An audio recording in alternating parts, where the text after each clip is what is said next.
Welcome, everyone. Fruits of the Orchard, Parshat Shavua. This week, we will be doing Parshat Bereishit and Noach, and we will attempt to connect many of the articles and have a theme of Shabbat and Tikkun. And we'll see how that plays itself out. So the first one, for those who have the book, begins on page 26. It's called God's Name and Shabbat. In the first telling of the story of creation, only the name Elohim is mentioned 32 times. The name Yud-Kei Vav-Kei does not appear in the first telling of creation. And then there's a second telling where the name Yud-Kei Vav-Kei does appear. But in the transition from the sixth day to the seventh day, the four letters of God's name, a Yud and a Hey and a Vav and a Hey, appear in Roshei Tevot, in an acronym. So it's like encoded in there. And the interesting thing is, it's very unusual that if you have an acronym, it will usually be in the same verse. But here, the first two letters of God's name is in one verse, and the second two letters of God's name is in the next verse. And this is part of Kiddush. That's why we played the song before of Kiddush, because on Friday night, so we say Yom HaShishi, the sixth day. But this is really the end of a verse. And then we say Vayachulu Hashemayim va'aretz v'chol tzva'am. And God completed the work of creation. And so here we have two words from one verse and two words from the next verse, but they spell out God's name. So what we can learn from this is something very, very important, is that the Yom HaShishi comes at the end of a verse. It says, Vayihi Erev, Vayihi Voker, Yom HaShishi. It was evening and it was day, the sixth day. And that ends the 6 days of creation. And then Vayachulu Hashemayim va'aretz is the beginning of the description of Shabbat. So the fact that God's name is split between the sixth day and Shabbat is teaching us the intrinsic connection between the 6 days of creation and Shabbat. The 6 days of creation we could label as the realm of the physical. We work for 6 days, and Shabbat comes, and we'll call it the spiritual. But the fact that God's name spans both the 6th day and the 7th day is teaching us the important idea of the unification of physical and spiritual. And that is shown in this acronym. And that is very important because so many people are challenged with the task of unifying our mundane life and our spiritual life. For some people, it's not difficult, but for many people who go to work, they work from 9 to 5 in very, very, call it mundane kinds of work, and then come home and daven and learn a little bit. It's sometimes we think we're living in two different worlds. Our head is in two different places. And of course, the goal is to unify the physical and the spiritual. We'll see more of that in 1 minute. And so here, that is the lesson that we can learn from this. The unification of physical and spiritual, the unification of the 6 days of the week, and Shabbat. Both are important. It's not like one is in a sense, the essence, and the other one is not so important. Like Shabbat is, the essence is to work for 6 days, and then we rest a little bit so we can work another 6 days. Or we could look at it the opposite. And actually our prayers say that the tachlit, the actual purpose is Shabbat. That is the higher purpose of the unification of physical and spiritual, the 6 days of creation and Shabbat.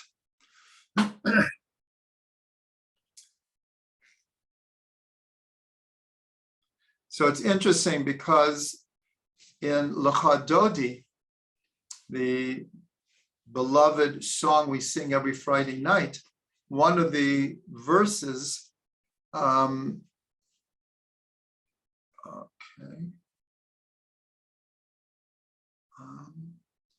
1 second, someone enabled live transcription. I'm not sure. Okay, I turned it on. I haven't been doing this, but let's see what happens. I assume it's working. So in Lecha Dodi, so we say, Sof ma'aseh b'machshava techila. The end of deed is in the beginning of thought. And this relates to Shabbat.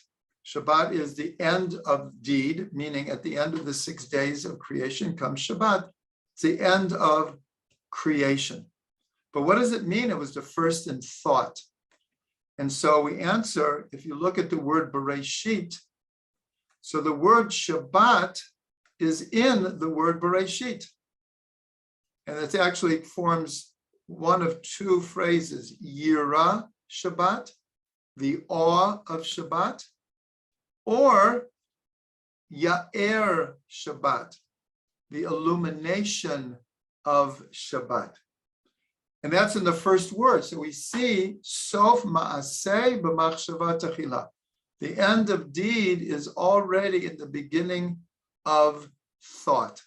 Even deeper, we would ask, what was the state of existence, of reality before creation? Well, before creation, there is no time, there is no space, there is no world, there's no universe. So what was it? So we answer the Ein Sof, the infinite light of God. So what state was that in? In a state of Shabbat. In other words, every week, we begin the week, really Motzi Shabbos. When we go out of Shabbat, begins Yom Rishon. And so right before Yom Rishon is Shabbat. So it was that God's reality was everlasting Shabbat. So that's again, Sof Ma'aseh b'machshava techila.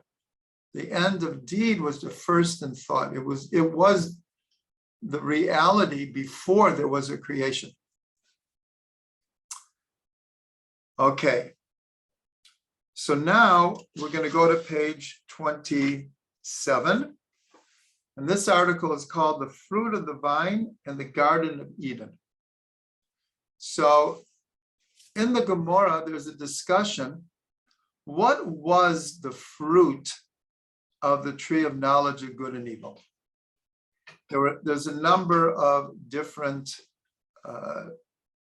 explanations or proposals, we would say. One was that it was a grapevine. The other one, we'll see the significance when we get to Parshat Noach. Some say it was wheat, and some say it was etrog. And each has its reason, bring verses, bring arguments. But maybe fig. The other one is fig, because once they ate from the tree, the Torah says that then they realized that they were naked, and they took leaves of the fig tree and covered themselves up. So some say that, what tree did they take the fig leaves from? The Eitz Hadat Tov V'Ra, the tree of knowledge of good and evil. Will we ever know, really? No, but these are just ideas of learned from different verses. So with Geffen, we see something very interesting, that especially for those who were part of the 70 Faces series of classes. So we know that every word, we look at the letters that make up the word. So when you look at Geffen, so the first and last letter, 3 letters, a Gimel, a Pei, and a Nun. The first and last letters, a Gimel and a Nun, spell out Gan, garden. And the middle one is a Pei, which actually means mouth. So here, one of the most beautiful metaphors of Shabbat is, on Shabbat, we return to the vision, the existence, the reality of the Garden of Eden. It is that utopian type of experience that most people cannot access during the 6 days of the week, even though in theory, we could access that kind of inner peace. But for sure, the most auspicious time, the easiest time, is on Shabbat, to have the experience of call it like a perfect utopian existence. And the word Geffen hints to that.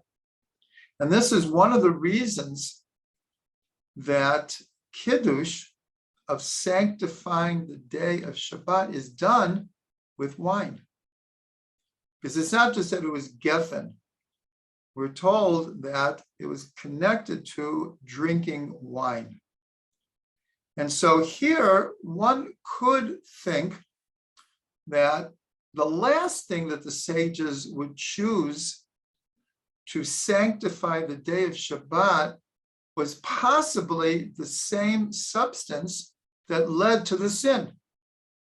When you think about it, it's like, wow, that logically, maybe that doesn't make sense so much. But here, there's a very, very important teaching. And what I'm going to say now is not a value judgment at all. And it's actually very understandable. For example, Muslims, they will not touch wine, ever. It's off limits. Why? And we can understand, because the prophets, the great prophets of Israel, so many times railed against the people for the misuse of wine. We know from contemporary times the very destructive effects for many people of alcohol and drugs. But of course, there's the flip side of it. So there is a way we could add, let's say, sexuality here. There are certain spiritual paths that make celibacy a requirement, because how can you be spiritual and so physical at the same time?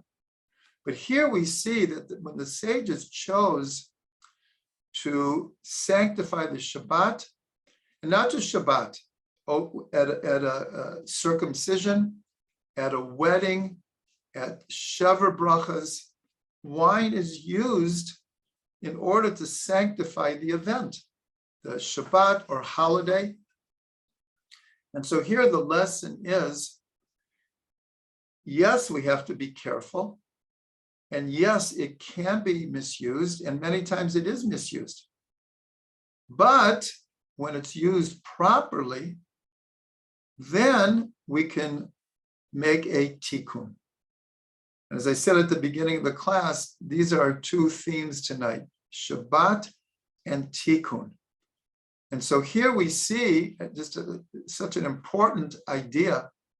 And again, I'm not making a value judgment of paths that take a different way. But I'm just explaining in Torah and Judaism, the idea is the two subjects we mentioned were alcohol and sexuality. Both of them that can be terribly misused and be a source of terrible things. On the other hand, when channeled properly, at the right time, at the right place, in the right way, sexuality with the right person, then physicality is lifted up to the highest level, where physicality and spirituality become one. So this is a very, very important idea that we learn from the idea that the tree of knowledge of good and evil was Geffen, and by extension, wine. And this is the tikkun. Every Shabbat, as I said, the metaphor of re-entering the garden is sanctified through wine. And this is fixing the Eitz Hadat Tovah. This is one of the ways that we fix eating from the tree of knowledge of good and evil. Now, the next one is on page 29. And here is another connection with Shabbat. And here, it's only by metaphor. The first two had a very, very direct connection to Shabbat. And this is the concept of what's called oneg Shabbat, the pleasure of Shabbat. So one of the verses in the Torah, when it's describing the Garden of Eden and describing how God placed the first human being in the Garden of Eden. So it says that it's, for those who want to look it up, Genesis 2, verse 10. So it says that a river flowed out of Eden to water the garden, and from there it separated and became 4 heads. So here we see something very interesting. We're used to call it the Garden of Eden, but quite literally, Eden was the name of the place, and the garden was in Eden. That might seem obvious to people, but for many people that might not be obvious. So that's why it says here that a river flowed out from Eden to water the garden. And this one river then split into 4 paths, 4 streams, 4 rivers. And then the Torah explains this. So if we take the three nouns here are river, the name of the place Eden, and the garden. So river, actually we'll do this in order of the word that we're going to spell out here by acronym. So Eden in Hebrew begins with an ayin. The river begins with a nun, nahar. And the garden begins with a gimel, gan. So those 3 letters spell out oneg, pleasure. This is the concept of the pleasure of Shabbat, oneg Shabbat. And this is learned from the Zohar. The Zohar makes this connection between the idea of oneg, which is always associated with Shabbat. It's interesting because the word that is most associated with Shabbat is oneg, and the pleasure, and the word that's most associated with the holidays is simcha, is joy. Now, obviously, there's a direct connection between joy and pleasure, but there's slight differences in them. Oneg is a more, call it pnimi, more inner experience. And simcha most times takes a more external expression in dancing and singing and outwardly joyous. Again, obviously, pleasure and joy are intrinsically connected. So here, I'm going to make a same connection we did before, and it can't be emphasized enough, is that we call it Oneg Shabbat, the pleasure of Shabbat. For those who remember the series that we did on the Sfirot, so in the highest of the Sfirot, in Keter, there are three different levels. There's Emunah, which is faith. There's Oneg, which is pleasure. And there's Ratzon, which is will. The point being that Oneg is way up there. It's a very, very, we're talking about spiritual pleasure. And yet, the paradoxical reality of Shabbat, and I'll emphasize something that the Zohar says, the Zohar calls Shabbat Yom D'Nishmata, the day of the soul. So one might expect that all of our customs of Shabbat would be in the spiritual realms, where the emphasis would be on praying, on studying, on meditating. And yet, what do we see on Shabbat? How do we express the oneg of Shabbat, the pleasure of Shabbat? We eat the best foods. That's pretty physical. We drink the best that we have. We set the table with our best cutlery. We buy flowers that we usually don't during the week. We dress in our best clothes. And all these are physical. But this is the point of it, that spiritual pleasure and physical pleasure at their source should and can be unified. That's the secret of Shabbat. The secret of Shabbat is uplifting the physical until you can't really tell the difference between physical and spiritual. And that's why we learn from the Hasidic traditions that many people, almost every biteful, but certainly every few biteful will say, L'kavod Shabbos Kodesh, for the honor of the holy Shabbos. As we're eating, like the food, the best food of the week, L'kavod Shabbos Kodesh. Okay.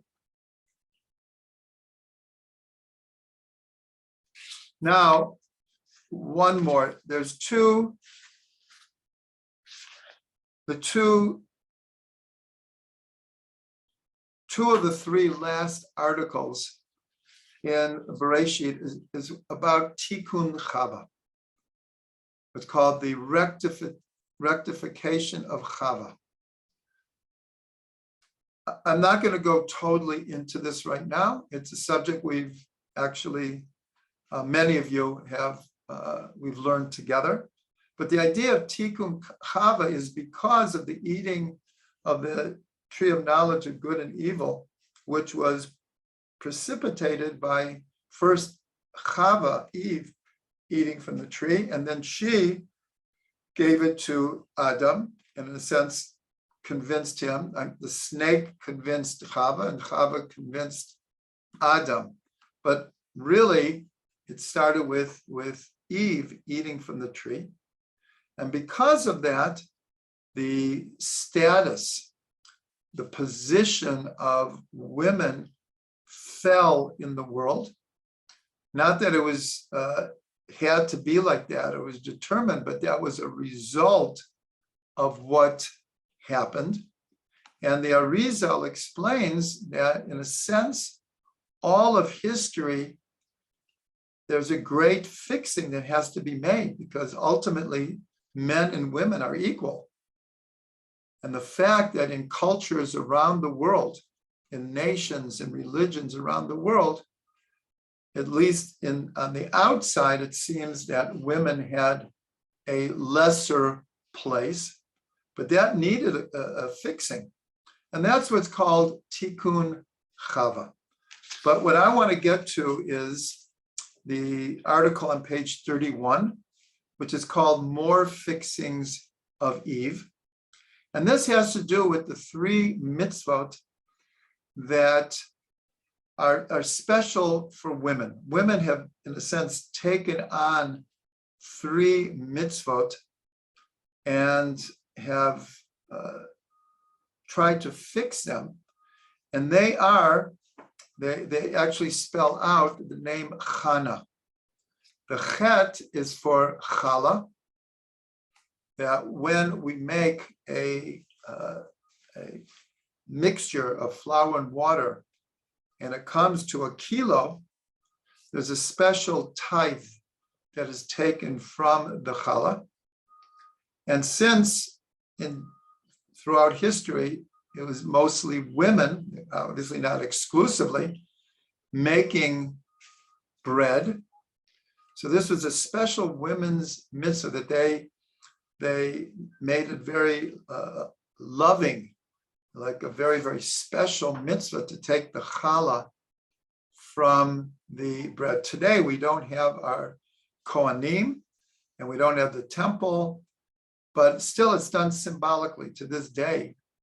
When it's a quantity of dough that is a kilo or more, then we take challah. So that's the chet. The nun is nida, is the separation that happens during menstruation between a husband and a wife. And this is the basics of family purity, one of the most important foundations of Jewish life and the Jewish home. The laws of family purity based on the nun nida. And the last one is the hay, which is hadlaka, is lighting candles. That's why it's women who traditionally light the Shabbat candles and the holiday candles. And these 3 mitzvah, we're told, are a result of eating of the tree of knowledge of good and evil. How? Chala, and this is very symbolic, because in the Torah it says that God took from the dust of the earth and he formed man. And Rashi actually says it was like dough, that the dust of the earth was like flour, and God added water, and he formed man into Adam, into a human being. Again, we're talking in symbolic language here. But here's this idea that because Chava ate from the tree and brought death into the world, then it was as if the dough, the flour, became mortal. The same thing with Nida, is because now that man would die, became mortal, it was as if his blood was being spilled. And that is the tikkun, the laws of family purity. And Nida is a fixing for the blood of menstruation. And in fact, that's what God said to the woman, that one of the results, however we understand this, will be that women will have difficulty in giving birth. And the hay, the last one, hadlaka, is because the soul is compared to light. Ner Hashem Nishmat Adam. The candle of God is the soul of a human being. So a human being is compared to light. And so women have the special mitzvah of lighting the lights on Shabbat and holidays. So again, here we see this idea of Shabbat is connected because many women only bake for Shabbat and will bake bread for the whole week on Shabbat. So here we're going to end the part that has to do with Bereishit. And here we see that when I was looking, what should we discuss tonight? And I was going through all of the articles. It was just said, Shabbat, Shabbat, Shabbat. It kept on coming out in different ways. And the idea of tikkun. So here we see that the three mitzvot that women have taken on have in the background this idea of rectification and the idea of drinking wine to sanctify the Shabbat and holidays and other holy events in the year is a fixing for the Eitz Hadat Tov V'Ra coming from wine or geffen, at least according to this opinion.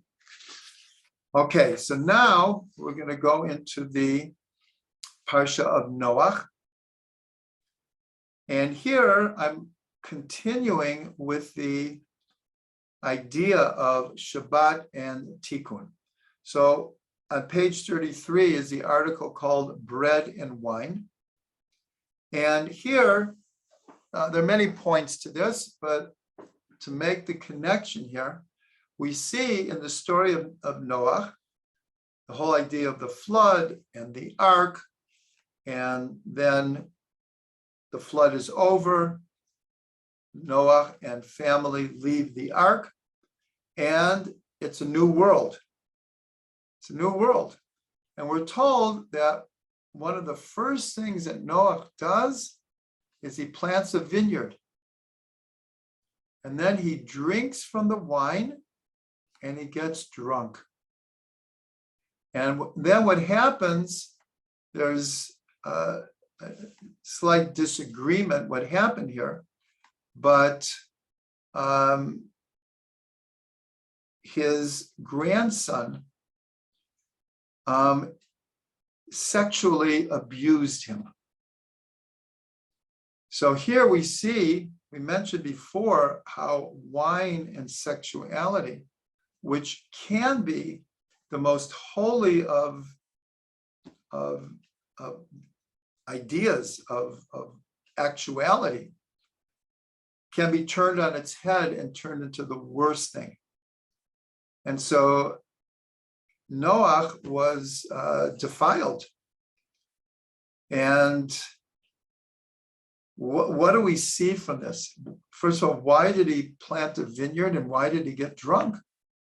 So it's explained in many, many different commentaries that what Noach was trying to do, he was trying to fix the sin of eating of the Eitz Hadat Tov V'Ra. There, wine led to the eating of the tree. And Noach, like maybe the only time in history that Adam and Chava, like they had the whole world. It was a new world for them. Noach also. We don't really have that chance as individuals.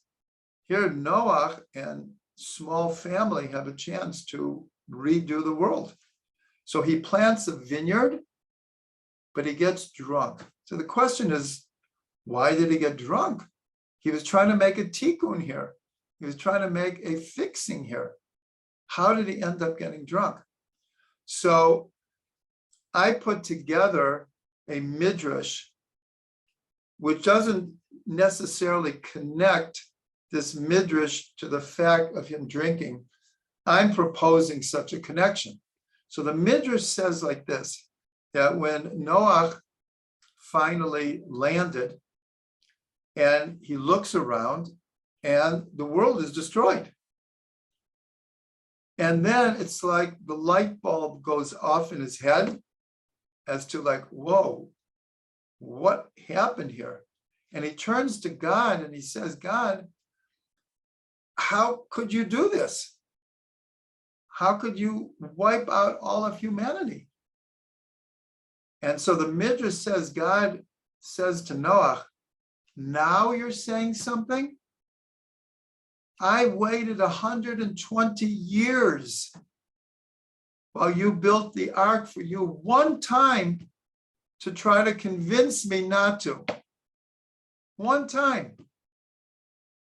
Where were you for 120 years?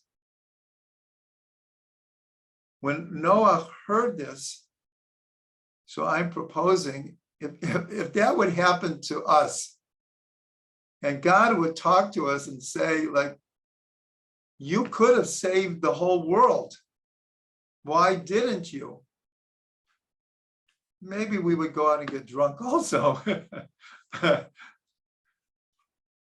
That's one way to understand it. It's one way to understand it. So here we see an amazing thing. It's an amazing thing. For those who have the book 70 Faces, you'll find this in 70 Faces. But in the 4 verses, let me find them. It's in Genesis 9, verses 20 to 24. This is the passage that is talking about what I just spoke about, what happened to Noach in the vineyard and getting drunk. And the Gemara points out that there are, in this passage, there are 13 verbs, and the words begin with a vav and a yud. Now we know that we learned that when a verb in Hebrew that's written in the future is preceded by a vav, we read it as if it happened in the past. This is called vav hahipuch. It's a unique thing to the Torah. And you put a vav in front of a verb, and the verb is in the past, it transforms it to the future tense. If the verb is in the future tense, it transforms it into the past tense. So there are 13 verbs that begin with a vav and then a yud. So this is in the Gemara.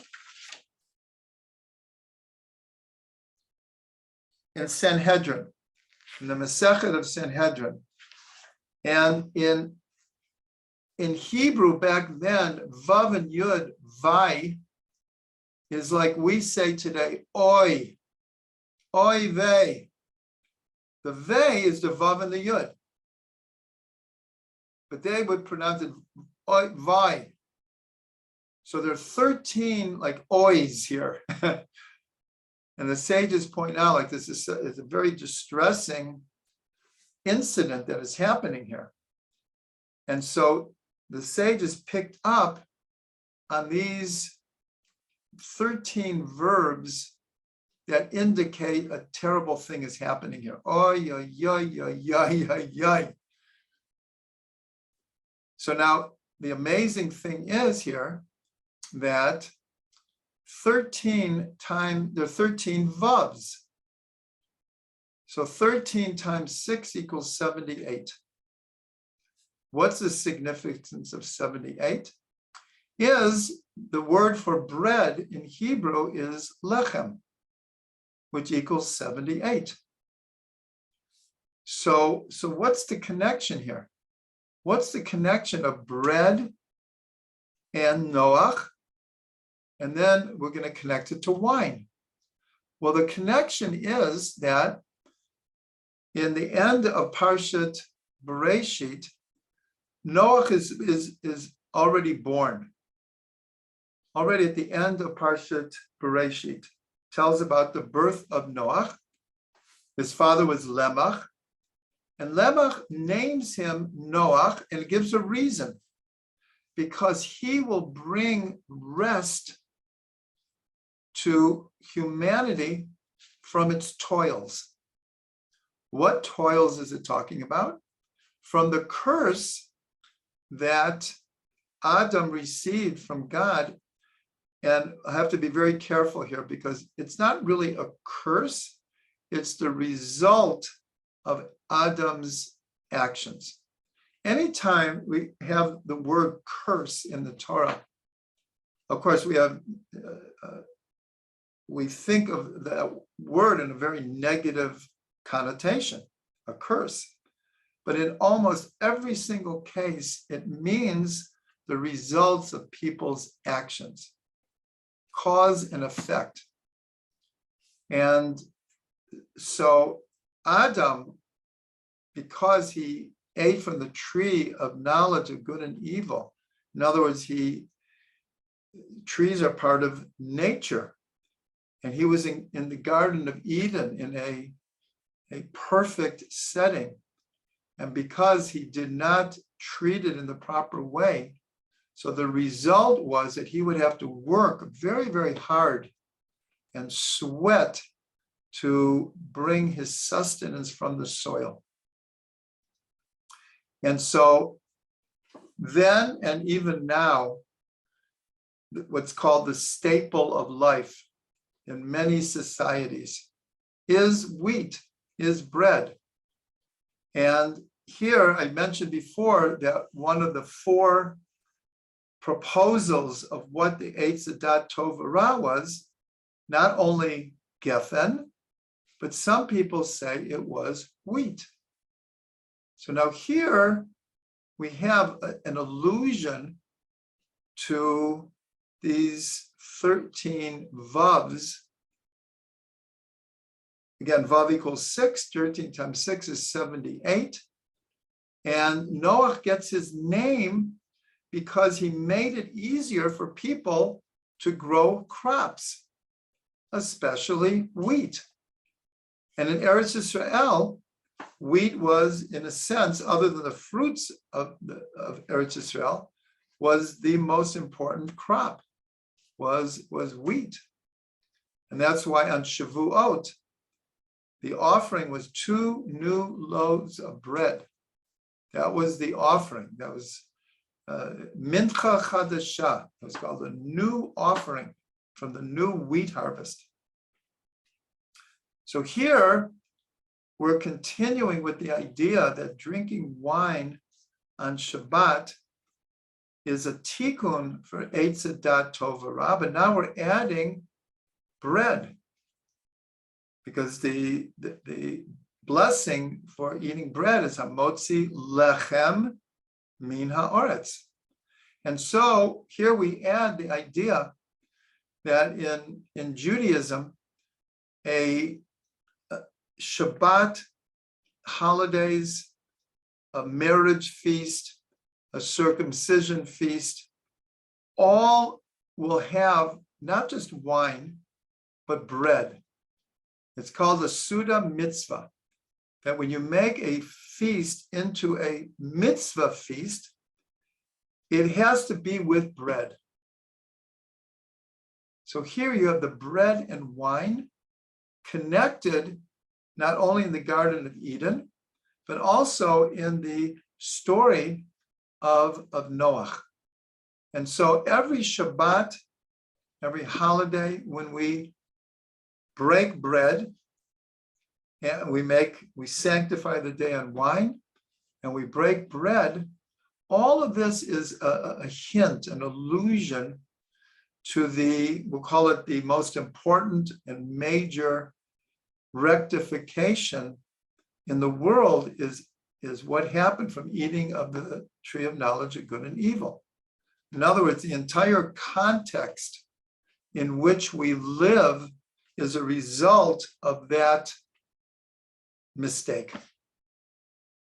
And until Mashiach comes, our whole context is based around the results of eating from the tree. Now, we're going to take it one more step. This is not mentioned in the book, but in the first verse of Parshat Noach, Eila toldo Noach, Noach ish tzadik. These are the generations of Noach. Noach was a tzaddik. Now you'll notice that the name Noach is mentioned twice in a row. Eila toldo Noach, Noach ish tzaddik. Now what's interesting here is that we have a tradition that 4 people were called by God by their name twice. That God called out to Avram at the binding of Yitzhak, Avram, Avram. God called out to Yaakov, Yaakov, Yaakov. He calls out to Moshe at the burning bush, Moshe, Moshe, and he calls to Shmuel. When Shmuel was a little boy and he was being raised by the high priest, and in the middle of the night, he hears someone calling his name, Shmuel, Shmuel. He thinks it's Eli, the high priest. So he runs to him and says, yes, I'm here. Eli said, I didn't call you. Shmuel goes back and God calls him, Shmuel, Shmuel. He goes back to Eli, says, I'm here. And Eli figures out that it was God calling him. So these are the 4 people. Here, Noach's name is twice also, but he's not being called. It's a description. He's not being called. But what we can learn from this is Noach had enormous potential. He got his name. He gave rest to all of humanity. I didn't mention this before. The question is, how did he give rest to humanity? What did he do? I'm sorry, I left it out before. Rashi tells us, according to tradition, Noach invented the plow. Noach invented the plow. And the idea of connecting a plow to an animal. Now you can imagine, before them, people were turning a field with a hoe. And Noach invented a plow, and it made the work. The animal was now doing the work, and the person was just following and directing the animal. So this quantitatively was like the jump from a plow to a tractor. When we went from a plow to a tractor, so all of a sudden, in the same amount of time that you could plow 10 acres, you could plow with a tractor 100 acres. But the same thing then, with a person trying to dig a field with a plow, with a hoe, quantitatively. So that's how he gave rest to humanity. And not only that, but he was called a tzaddik. The Torah calls him a tzaddik. Tremendous potential here. In the Torah itself, Avram, Yitzhak, and Yaakov are not called a tzaddik. Noach had enormous potential. And that's part of the tragedy of Noach. He was enough of a tzaddik to save a remnant of the world, because at the end of Parshat Bereishit, it says that God was, as it were, ready to destroy all of humanity and start again. And the last verse in Parsha Bereishit is B'Noach matzah chen b'nei Hashem. Noach found grace in God's eyes. Well, this is a pretty high level. It's a very, very high level. And yet, we're told that he didn't quite live up to his potential. in the area where he didn't plead for his generation, and he didn't try to convince his generation to change their ways. God told him to build an ark, save your family and the animals, and that's what Noach did. He did what he was told. That's also a pretty high level. Halavai, we all did what we're supposed to do. But here, really what God was waiting for was for Noach to be the defender of humanity. And that's why the first Rashi in Parshat Noach says he was a tzaddik bidoro tav, in his generation. So Rashi brings a disagreement among the sages. Some say that adding the word in his generation was praise, and others say it was a put down. Why would it be praise? Because his generation was not such a good generation, and he was still a tzaddik. So, wow, that's great praise for him. He was surrounded by people that could have turned him into what they were. Instead, he remained a tzaddik. Others learned exactly the opposite. He was a tzaddik in his generation, but had he been in Abraham's generation, he would have been considered quite ordinary. And why do they make this connection? Because when God came and told Avram what he was going to do to Sodom, Avram defended, and they were quite evil people. According to the Torah's account, they were not good people. But Avram tried to save them anyways. So that's why the sages compare Noach to Avram. Now, the last piece that we're going to do here on page 35, there's a long connection between Noach and Moshe, because we just mentioned Avram pleading for the evil people of Sodom, but in the end, he didn't get his way. He got enough of his way that he saved Lot, and it would have been his whole family if they would have listened to him, but only his daughters. But Moshe, when God says, move out of the way, and I will destroy the people, and I'll make a new people from you. So Moshe said, Mecheni na mesifracha asher katafta. If you do such a thing, wipe me out of the book that you have written. I'll have nothing to do with this. And we know that in many instances, this is one of the most important, where Moshe defends the people despite, this is after the sin of the golden calf. This is after Moshe breaks the tablets. But when God comes and says, I'm going to destroy the people, so Moshe rises to the occasion and defends the people, to the point where he says, like, take me out of your book. Take me out of existence. So it's learned out in Kabbalah and Chassidut that the word wipe me out, mecheni, if you permute the letters, spell me Noach, the waters of Noach. And this leads, the Arizal explained in great length that Moshe, part of his soul was a reincarnated Noach, because Noach needed a huge fixing for his lack of defending humanity.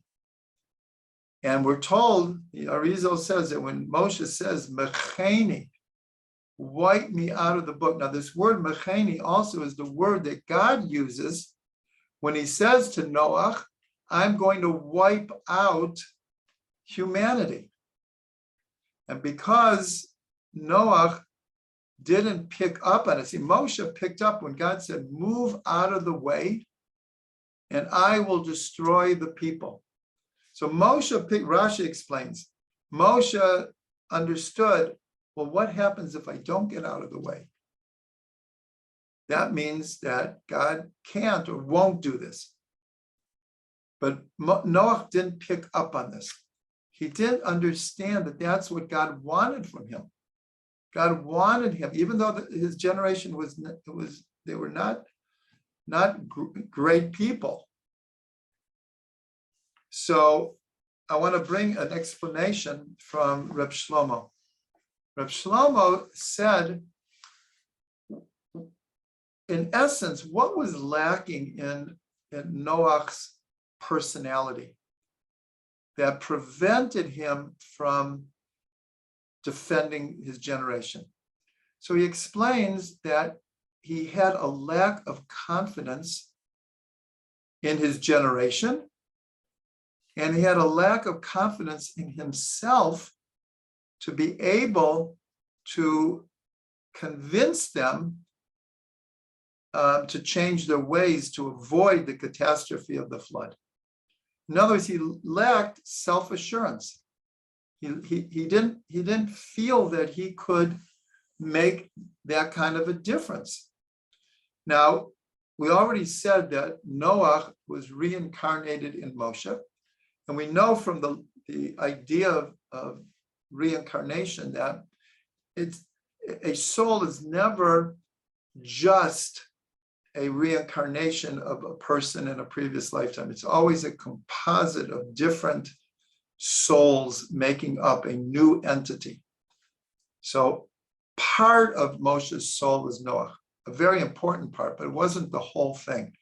In fact, the Ari teaches that the three letters of Moshe, Mem, Shin, He. Now, if you go backwards, He, Shin, Mem is Hevel,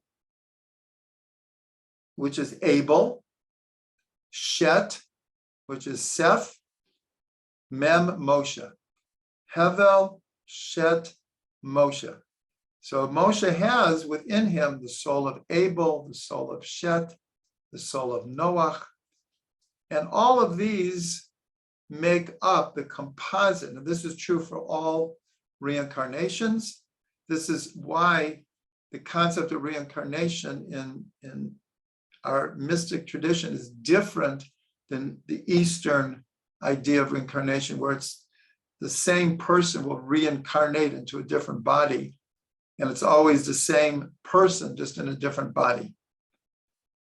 According to the way the Ari explains it, every soul is unique, but will have a composite of past souls that need different levels of tikkun, or different levels of things that they can contribute. Reincarnation is not a punishment per se. It's an opportunity for rectification. So very quickly, if you look at Moshe, we see Noach in him in the beginning. When God comes to him at the burning bush and says, I've chosen you to be the leader. So we know that for a week, Moshe argues with God and says, I'm not the right person. I can't speak. There are people who are better than me. Send someone else, maybe my brother Aaron. In other words, if you follow all that, it was like he didn't say, yes, you picked a good person. I have great leadership qualities. Good going, God. No, he in a sense, he expressed a true lack of confidence. Now here, later the Torah says that Moshe was the most humble person on the face of the earth. Humble does not mean weak. But here, sometimes humbleness can be translated into weakness. So Moshe, his humbleness was like, there are people better than me. I'm not up to the job. I'm not worthy of it. God, not just convince him, at the end, he said, like, this is it. You're doing it. And then we see when Moshe first goes to Pharaoh and he makes the impassioned speech, let my people go. And Pharaoh doubles the work on the Jews. So again, Moshe kind of loses his self-confidence. And he goes to God and he says, why have you done evil to the people? Why did you send me? And then God comes to him again and says, go back to Pharaoh. And God says, the people won't listen to me. How much more so Pharaoh won't listen to me? And I'm uncircumcised. I have uncircumcised lips. So we see that here, you see Noach in Moshe. He did not have the self-confidence that he could do the job.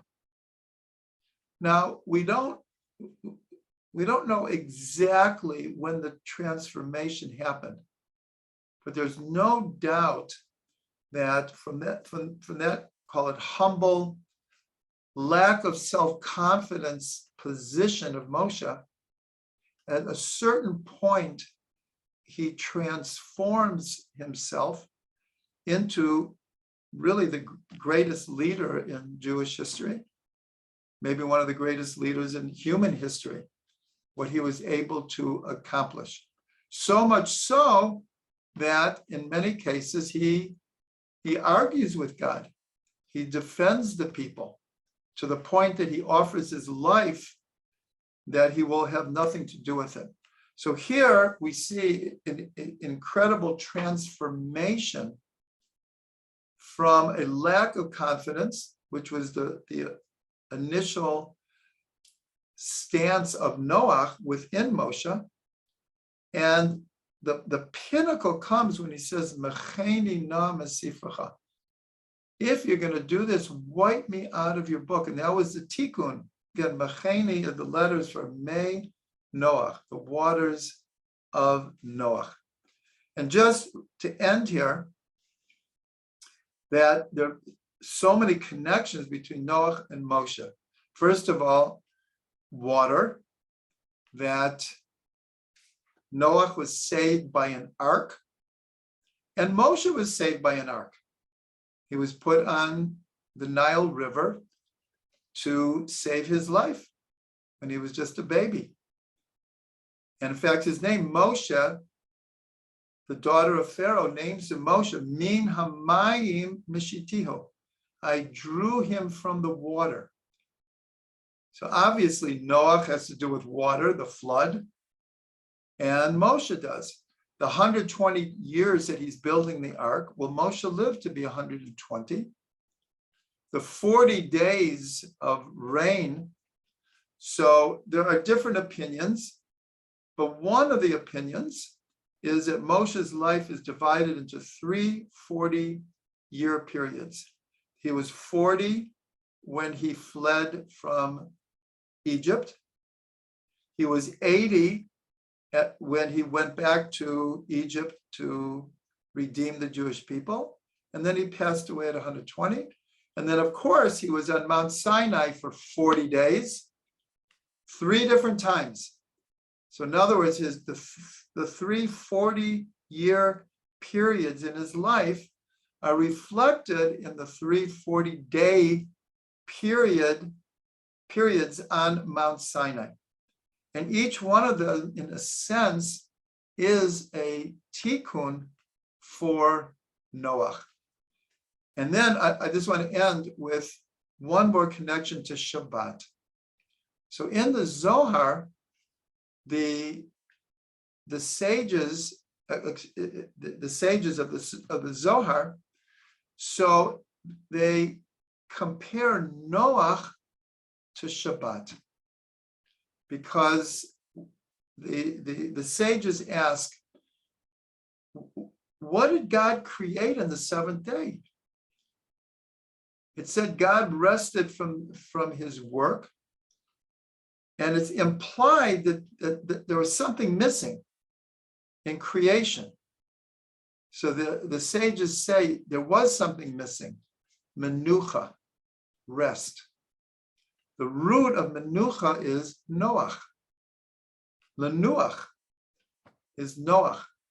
And so the Zohar says, when in the first verse, when it says Noach, Noach, is like two different levels of Shabbat. Shamor v'zachor, the spiritual level of Shabbat, and the more physical level of Shabbat. And in addition, a number of different commentaries. The one I learned it from was the Nativot Shalom, the Slonim Rabbi, who gives a metaphor that that our reality is the 6 days of the week are like the turbulent waters of the flood. And Shabbat is like being in the ark, is being saved from the turbulent waters of the 6 days of reality. It's a beautiful metaphor, but it's connected to the idea that Noach is the root of menucha, which comes from rest. Now, what's the connection with Moshe and Shabbat? So, of course, Moshe brings the Torah down, and the fourth commandment of the 10 commandments is about Shabbat. But there's an important midrash that even though we don't know the exact time that Moshe became aware that he was Jewish, it's a very, very tantalizing question, because as far as I know, in the oral tradition and the written tradition, it isn't addressed, because Moshe is raised by Bat Paro. He's the prince of Egypt. He's raised in Paro's house. He's second in command. But then the Torah says that he went out to check up on his brothers. Well, it doesn't tell us, when did he become aware that he was Jewish? How did he know? What happened? This we don't know. But there's a midrash that says that at one point Moshe goes to Paro and says, we're not dealing with our slaves in a smart way. We're overworking them. And they're so beaten and tired, we're not getting the best out of them. So Pharaoh says, what do you propose? He said, we should give them a day of rest. He said, we'll get more out of them during the 6 days than working them for a 7th day. So Pharaoh says, I think you're right. Which day should we make it? I mean, it could have been a Monday, a Tuesday, a Wednesday. So Moshe chooses Shabbat. So this is a midrash that already in Egypt, Shabbat was a day of rest. So here we have a beautiful connection between Noach, Menucha, and Moshe, the inception of Shabbat.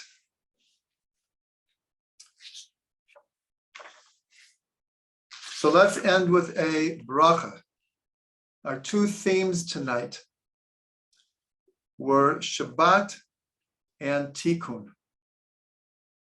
So I just want to bless all of us that on whatever level we're on, that we can take advantage of the opportunity to return to the Garden of Eden that we have every week with Shabbat, and that just like the Arizal named this world Olam HaTikkun, the world of rectification, that we dedicate ourselves, we think about it, we act, we speak with a purpose of bringing rectification in any circumstance that we can, any situation, we should look how we could make an improvement, how we can add to a situation, how we could bring light and healing.